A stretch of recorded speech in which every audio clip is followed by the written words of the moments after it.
নমস্কার, আমি অনুপ্রিয়া আর আপনারা দেখছেন খবর বাংলা। সোমবার সাত সকালে পাণ্ডবেশ্বর ডিভিসি কলোনি এলাকায় একটি ড্রেন থেকে এক ব্যক্তির মৃতদেহ উদ্ধার ঘিরে চাঞ্চল্য ছড়ালো। পুলিশ মৃতদেহ উদ্ধার করে ময়নাতদন্তে নিয়ে যায়। দেখে নেব রিপোর্ট। সোমবার সাত সকালে পাণ্ডবেশ্বর ডিভিসি কলোনি এলাকায় একটি ড্রেন থেকে এক ব্যক্তির মৃতদেহ উদ্ধার ঘিরে চাঞ্চল্য ছড়ালো। পুলিশ মৃতদেহ উদ্ধার করে ময়নাতদন্তে নিয়ে যায়। ঘটনা সূত্রে জানা যায়, সাত সকালে ডিভিসি কলোনি এলাকায় একটি ড্রেনের মধ্যে এক ব্যক্তির মৃতদেহ দেখতে পায় স্থানীয়রা। এরপর পুলিশকে খবর দেওয়া হয়। ঘটনাস্থলে পুলিশ এসে মৃতদেহ উদ্ধার করে। স্থানীয় সূত্রে খবর, মৃতর এই ব্যক্তির নাম সুরজ সানি, বয়স আনুমানিক 40 বছর, বিহারের মতিহারি জেলার খাজুরিয়া বাসিন্দা।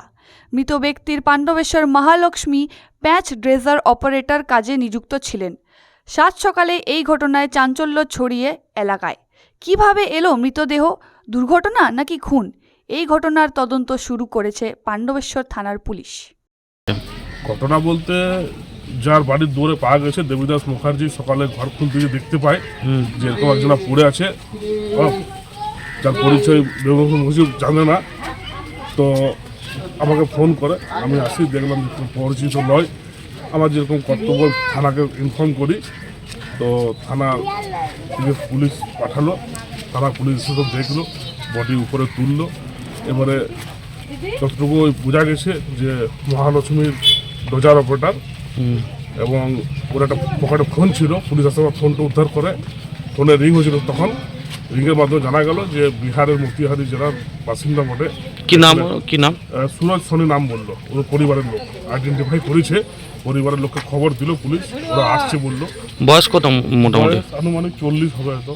খবর বাংলার এই পর্ব এখনকার মতো এই পর্যন্তই। পরবর্তী খবরের জন্য চোখ রাখুন খবর বাংলার স্ক্রিনে। খবর বাংলা, খবরে খবরদারি।